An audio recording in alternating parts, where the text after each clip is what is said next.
빅데이터의 비즈니스 활용 사례들에 대해서 좀 몇 가지 중요한 사례들을 가지고 집중적으로 살펴보도록 하겠습니다. DHL, 아마존, 자라의 물류 빅데이터 활용의 특징에 대해서 살펴볼 거고요. 구글 빅데이터 플루 트렌드라고 하는 그 인플루엔자 같은 독감 관련된 뭐 그런 것들이 공공 빅데이터 서비스라고 하는데, 이런 것은 어떤 서비스로 이루어지고 있는지, 그 다음에 아비바 생명, 신한생명 등 금융에서의 빅데이터 활용 사례들을 살펴보도록 하겠습니다. 그리고 삼성 SDI, 그 다음에 SK텔레콤의 빅데이터 플랫폼 비즈니스 모델은 어떻게 이루어지고 있는지, 이런 점들에 대해서 살펴보도록 하겠습니다.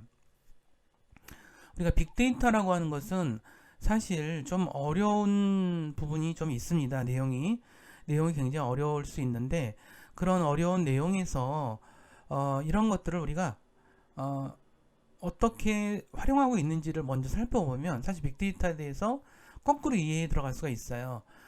물론 그 빅데이터는 전체적으로는 무슨 어떤 프로그램 개발적인 것 또는 데이터베이스라든가 뭐 이런 부분들에 대한 어떤 어느 정도 이해가 있어야 되고, 그렇긴 하지만 먼저 이렇게 사례들 어떻게 활용되는지를 좀 아시면은 그 다음부터 되게 어떻게 우리가 나중에 이제 내가 사업할 때 또는 내가 실무자로 있을 때 어떻게 활용할지, 이것과 연관된 내용이라고 할 수가 있겠죠.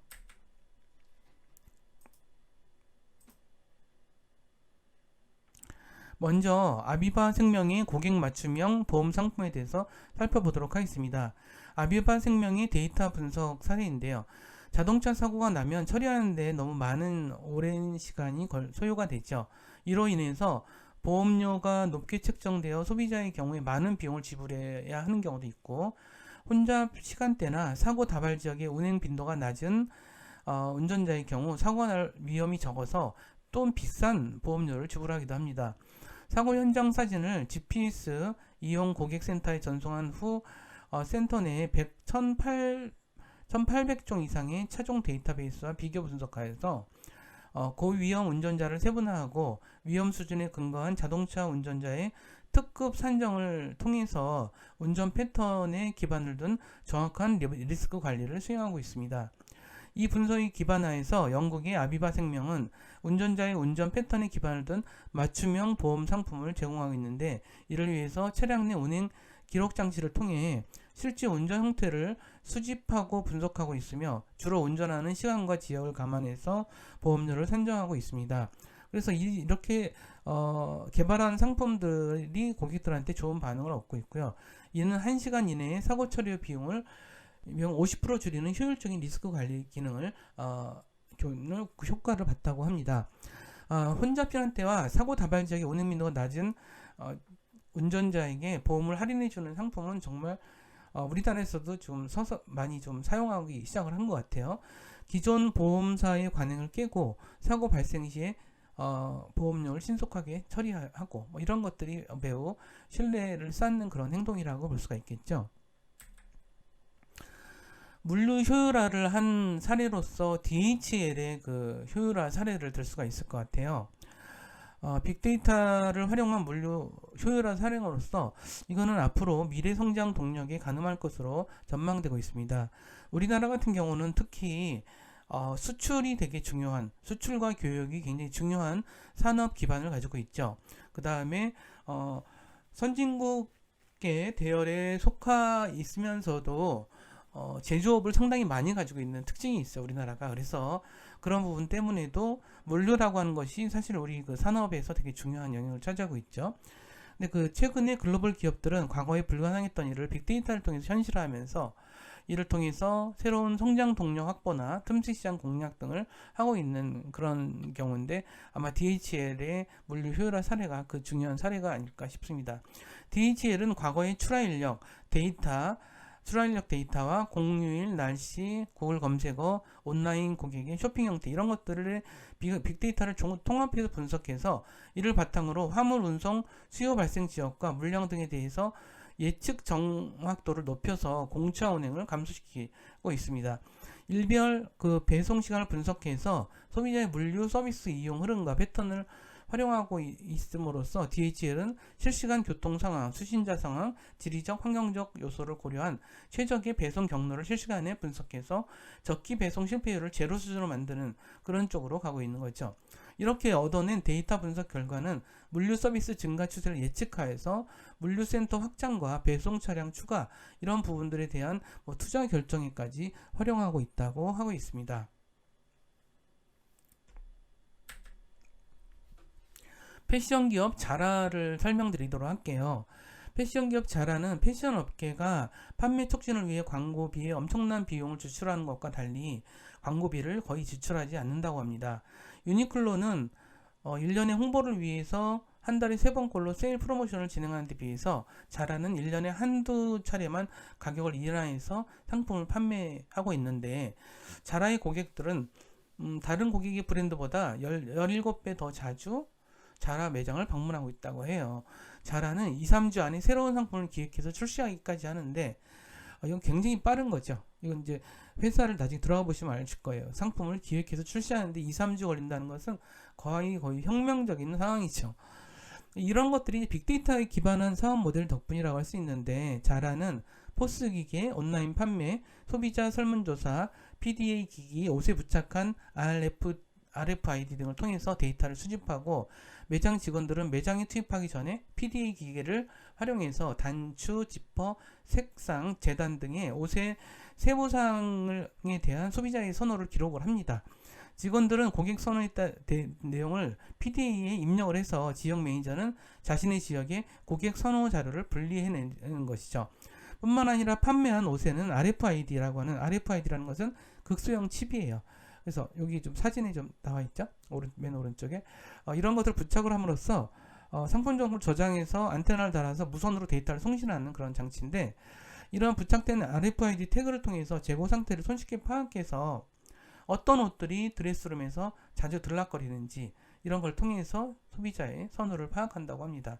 또한 인스타그램 설문조사, 소셜미디어 등에서 데이터를 수집한 후에 자라 고객들의 패션 감각에 대한 정보를 각 매장에 전달합니다. 이 모든 데이터들은 스페인에 있는 자라의 데이터 센터에 모이는데, 이 데이터 센터에는 24시간 동안 분석 전문가들이 일하면서 데이터들을 처리하고 새로운 디자인을 출시하고 매장에서 2주 안에 배송시키는 일이 이루어지고 있습니다. 자라는 매주 그들이 판매한 각각의 옷에 대한 재고 예측을 실시해서 모두 판매한 옷들에 대해서는 소량으로 재생산하는 이러한 방식을 선택을 한 거죠. 이것은 하나의 패션 기업 자라의 경우는 사실 빅데이터를 매장과 물건의 RFID, 그 다음에 소셜미디어, 설문조사 이렇게 다양하게 하는데, 이것이 단순히 그냥 참고하는 정도가 아니라 상품을 기획하고 개발해서 유통하고 판매하는 것까지 전체 라이프 스타일의 기본적인 기준으로 삼는다라는 것이죠. 그렇기 때문에 이것이 가능하다라고 볼 수 있는 거고요. 우리가 패션 기업 자라에 대해서는 앞으로 이것들이 현실화할 수 있는 되게 많은 거죠. 특히 직접 매장을 가지고 있는 그러한 그 비즈니스 사례인 경우는 상당히 참고할 만한 여지가 있는 부분이라고 생각을 합니다. 구글의 플로 트렌드라는 사이트가 있어요. 이거는 지금 여러분들이 인터넷에 검색을 하더라도 금방 볼 수가 있는데, 여기는 뭐냐면 사람들이 감기에 걸리면 병원 약국에 가기 전에 독감이라든가 이런 단어를 검색하는 그런 경향성이 있죠. 2008년부터 검색 정보와 위치를 기반으로 해서 바이러스의 확산 사항을 이 구글 검색을 하는 걸 통해서 알려주는 서비스예요. 이 빅데이터 활용은 감기나 독감에 대한 검색 빈도가 높은 지역을 지도로 표시해서 낮음, 약함, 중감 이런 단계로 하고 있는 거죠. 그래서 독감의 확산을 예측하고, 구글의 블루 트렌드는 18개국 이상 국가를 대상으로 매일 업데이트하고 있습니다. 이러한 활용은 사용자를 추적할 수 있는 어떤 구체적인 정보를 수집하지 않는다고 밝혀서 구글의 입장과는 다른 것이어서 물론 사생활 침해 논란도 일으키고 있습니다. 이런 것들이 현재 지금 이제 그 코로나19가 되게 전 세계에 확산돼서 되게 많이 지금 많은 사람들이 수고를 하고 있고, 그리고 좀 여러 가지 문제점들도 생기고 막 이러긴 하는데, 이런 구글의 한 방식들, 그러니까 구글이 검색어를 통해서 검색을 한다는 것은 뭔가 그런 증세가 이런 것들도 사실은 빅데이터를 활용해서 사람들이 거기에 지금 많이 가능성이 있다라는 것을 알려줄 수 있는 되게 좋은 방식인 것 같긴 해요. 이런 것들이 이제 좀 더 좀 정교해져야 되겠죠. 뭐 이것만으로는 되는 것 같지는 않고요. 어떻게 하면 더 될 수 있을지, 구글 플루 트렌드가 앞으로 어떤 역할을 할 수 있는지를 좀 살펴볼 필요가 있는 것 같습니다.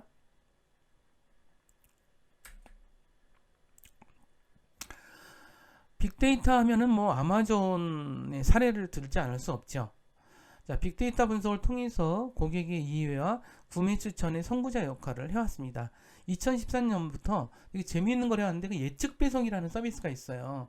이걸 특허도 냈거든요. 아마존에 특허도 냈는데, 예측 배송이라는 것은 고객이 구매할지 여부가 불확실한 상황에서 고객이 물건을 주문하기 전에 구매 여부를 미리 파악을 하는 거죠. 빅데이터를 통해서 인공지능이 판단을 하는 거죠. 그 다음에 미리 물품을 포장해서 고객과 가까운 물류 창고나 트럭에 배송해 놓는 거죠. 고객이 실제로 주문을 할 때까지 포장된 물품은 물류 트럭이나 물류 창고나 트럭에서 기다리는 거죠. 고객 주소지 근처에 물류 창고로 배송해서 거기서부터 배송하니까 너무 빨리 가겠죠.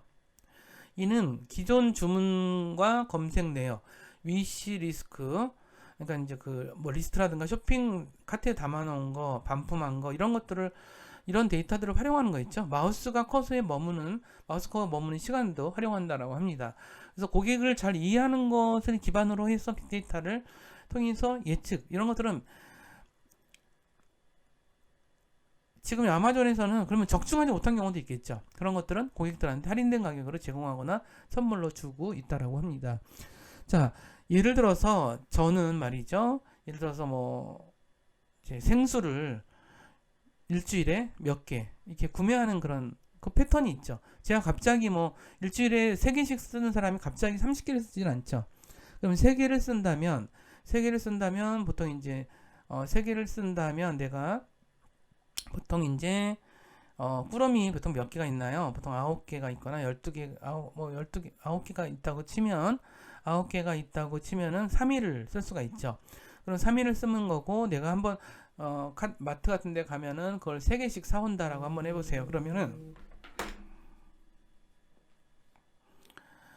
그러면은 이제 이런 것들에 대해서, 그러면 제가 한 달에 몇 개를 살지에 대한 것들이 있죠. 그러면 이 사람이 새 꾸러미를 사는데 보통 이제 333이니까 이 사람은 한 10일 정도 만에 한다, 이런 판단이 있을 수가 있겠죠. 그러면 그런 거에 기반해서 미리 해놓는 거라고 볼 수가 있겠죠.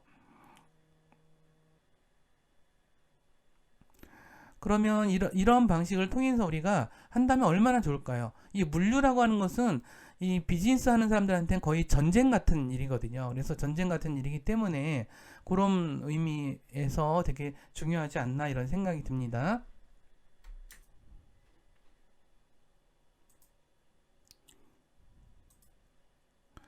아마존은 새로운 서비스를 만들 때마다 소비자 데이터 분석을 적극적으로 활용해 왔습니다. 대표적인 예가 아마존의 인기 서비스인 관심 제품 추천 서비스인데요. 관심 제품 추천 서비스는 과거 구매 내역과 행동 패턴을 분석해서 고객의 소비 취향과 관심사를 미리 파악해서 상품을 추천해 줍니다. 그래서 고객이 신발을 사면 그 신발에 어울릴 만한 이제 양말을 추천하는 방식이죠. 그 다음에 또 이제 아마존이 우리나라에서는 서비스가 안 돼서 잘 모르는데 넷플릭스 같은 서비스를 하고 있어요. 그래서 굉장히 미국에서는 넷플릭스보다 더 많다는 통계도 있고, 그런데 굉장히 오랫동안 해왔어요. 그래서 이것도 마찬가지겠죠. 우리가 이제 넷플릭스랑 더 비슷한 건데, 사람들이 예를 들어서 이제 보는 드라마, 영화 이런 것들이 사실 정해져 있죠. 그러니까 난데없이 예를 들어서 SF 영화를 좋아하는 사람이 있는데 예를 들어서 어떤 역사 영화가 있다. 생전 역사 영화를 안 보던 사람이 어느 날 갑자기 역사 영화를 볼 가능성은 매우 낮겠죠.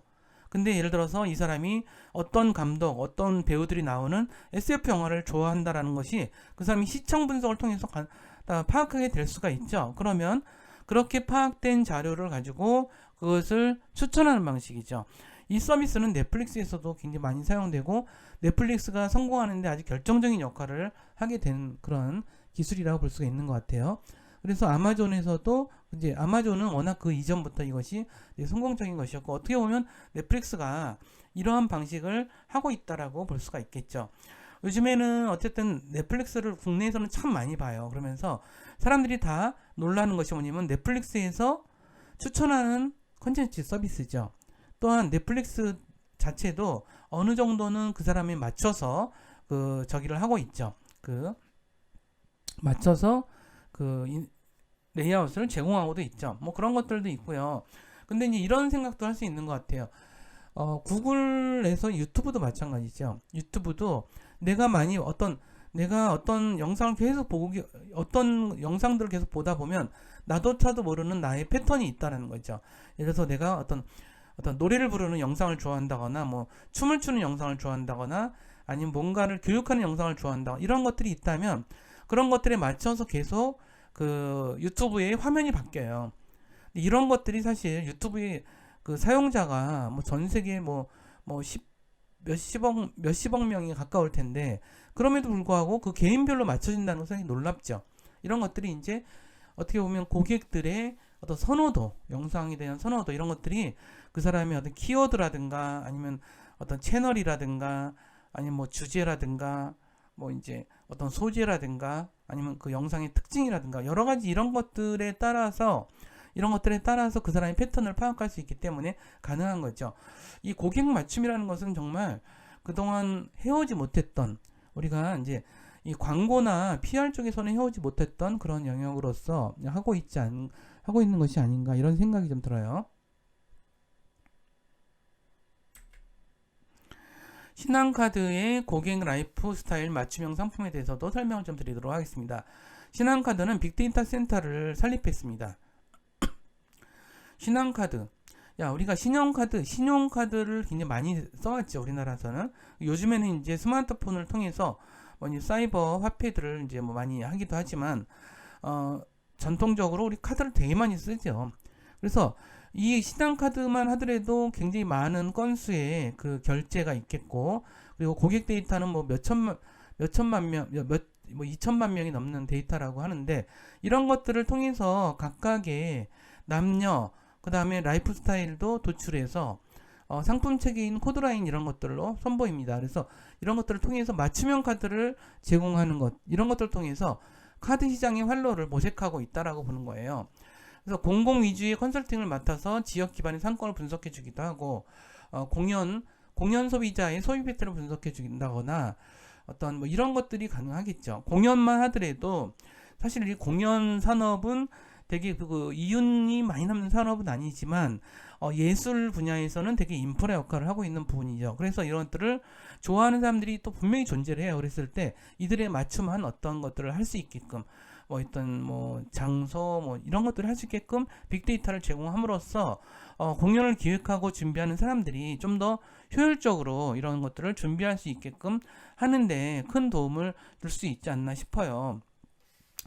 사실 신용카드라고 하는 부분에 대한 몇 가지 이슈는 있습니다. 예를 들어서 저는 신용카드를 사용하지만 우리가 맨 처음에 신용카드 처음 만들 때 무슨 엄청 깨알같이 써있는 굉장히 장황하게 써있는 약관이 있죠. 그걸 다 보지 않잖아요. 그 안에 그 고객 데이터를 활용하겠다라는 그런 내용이 있어요. 근데 그럼에도 불구하고 고객 데이터를 이렇게 비즈니스를 위해서 활용하는 것이 과연 합당한가라고 하는 부분에 대해서는 논란의 여지는 있을 수가 있는 것 같아요. 그래서 이거는 이제 옳다 그르다의 문제가 아니라 기업들은 점점 더 이런 어떤 사용자들의 거래 데이터, 어떤 그 개인정보 데이터를 사용하려고 하겠죠. 이런 것들은 좀 이렇게 사회적인 규약을 만들 필요가 있어요. 기준과 규약을 만들어서 어떻게 써야 되고 어떤 위험성들이 발생할 수 있고 그런 것들을 어떻게 막을 수 있는지 이러한 내용에 대해서 같이 이렇게 좀 지혜를 모아야 될 부분이 아닌가 싶어요. 이걸 무조건 못 쓰게 한다는 것도 말이 안 되고요. 그다음에 무조건 써야만 한다는 것도 사실 말이 안 되거든요. 그러면 어떻게 하면은 그 부작용을 최소화시킬 수 있을 것인가 이런 부분에 대한 좀 작업이 좀 그 평가나 작업이 필요하다. 이런 것들이 저 개인적인 생각입니다. 삼성 SDS는 제조업 생산 향상 지원을 위한 솔루션을 많이 개발하고 있는데, 삼성 SDS는 제조, 물류 등의 다양한 서비스를 제공할 수 있는 데이터 분석 솔루션인 브라이틱스라는 것을 제공하고 있습니다. 이것은 생산시설 분석, 그 다음에 물류 리스크 모니터링 등을 앞세워서 고객들의 생산성 향상을 위한 그런 작업들을 하고 있고, 빅데이터 서비스 사업 기반 기회를 발굴하도록 해주고 있습니다. 사실 브라이틱스는 방대한 양의 정보를 인공지능으로 빠르게 분석하고 이해해주기 쉽게 시각화해주는 AI 기반의 빅데이터 플랫폼입니다. 다양한 업종에서 활용할 수 있는 분석 모델을 통해서 데이터 전문가가 아니라도 손쉽게 데이터 분석을 할 수가 있죠. 삼성전자의 그 SDS 브라이틱스 솔루션을 국내 법인들의 물류 효율화에 적용해서 생산성에 증대시키고 있고, 다수의 기업들이 이 품질 관리를 해당 솔루션에 적용하고 있다는 것을 알 수 있는 것 같아요. 자, 이러한 어떤 삼성 SDS도 그렇고 기존의 SK 뭐 이런 것도 그렇고 보통 들어가서 사용할 수가 있어요. 그래서 들어가서 한번 보시는 것도 되게 좋은 것 같아요. 이 사이트를 제가 이게 수업의 시간의 한계상 다 보여드리지 못하지만, 제가 이렇게 설명한 페이지를 웹사이트에 들어가서 보시면은 이게 이런 식으로 하고 있구나, 뭐 이런 것들이 금방 파악이 되실 거예요. 개인 사용자들도 어느 정도는 사용할 수 있게 많이 공개하는 게 요즘 추세인 것 같아요. 그래서 인공지능도 하나의 플랫폼처럼 우리가 생각한다라고 하는 부분들도 우리가 잘 알아두시고 한번 방문해 주셨으면 좋겠습니다. SK텔레콤 같은 경우도 제가 이제 수업을 준비하면서 여기도 한번 가봤는데, 오른쪽처럼 이렇게 데이터들을 꽤 많이 제공을 해줘요. 그래서 국내의 그 이동통신 사업자로서 이 스마트폰 사용자로서 얼마나 많은 데이터를 가지고 있을까요? 굉장히 많이 가지고 있죠. 그래서 어느 지역에 어떤 그 번호가 어떻게 움직이고 있는지가 거의 잡히거든요. 그러면은 이런 것들이 그렇다면 더군다나 요즘에는 또 스마트폰을 통해서 결제하는 것들까지 나오고 있잖아요. 그러다 보니까 이것이 어떻게 할 건지, 그러니까 SK텔레콤과 관련된 스마트폰은 거의 모든 정보가 SK텔레콤에서 수집될 수 있다는 뜻이거든요. 그러면 가장 쉬운 게 뭐예요? 유동인구죠. 사람들이 어떻게 움직이는지, 예를 들어서 수원 사람들이 어떤 동선으로 움직이는지, 서울 사람들은 강남과 강북을 넘나들면서 어떻게 가는지, 또 대중교통편을 어떻게 타는지, 어떤 아날로그 쇼핑몰에서는 어떤 물건을 어떻게 사는지, 이런 것들이 모두가 다 잡히겠죠. 이런 것들이 이렇게 이 빅데이터 허브라는 방식으로 만들어서 이걸 통해서 위치 기반의 어떤 정보들을 제공하고 막 이런 서비스를 하고 있는 거라고 보시면 될 것 같아요. 그래서 이런 서비스는 우리가 스마트폰의 서비스 쪽은 똑같죠. 우리가 KT도 마찬가지로 이런 것들을 해나가고 있다고 보시면 되는데, 그러면 KT도 이런 서비스가 가능하겠죠. 그래서 지금은 빅데이터가 어쩔 수 없이 자연적으로 빅데이터가 생성되는 곳이 되게 지금 중요하죠. 그것은 이제 스마트폰과 관련된 쪽, 그 다음에 신용카드 관련된 곳, 그 다음에 온라인에서의 어떤 쇼핑에 관련된 것, 이런 쪽들이 모두가 다 방대한 양의 데이터를 생산해내고 있고요. 그래서 이런 것들에 기반해서 해야만 한다는 거죠. 그러면 예를 들어서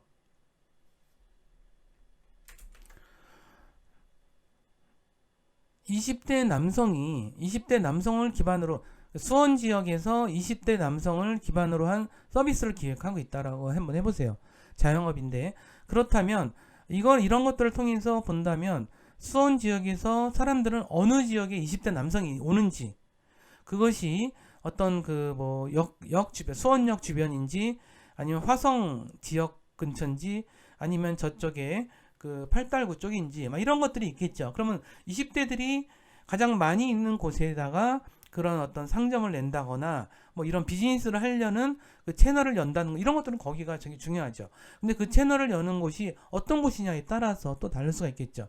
만약 20대 남성들을 대상으로 하는데 뭐 운동 기구를 대상으로 한다라고 뭐 운동 스포츠웨어를 대상으로 한다라고 하면, 그러면 스포츠웨어를 이 수원 지역의 남성들은 어느 정도로 구매하는지, 또는 그 매장을 어느 정도 방문한, 이런 것들이 또 모두가 나오겠죠.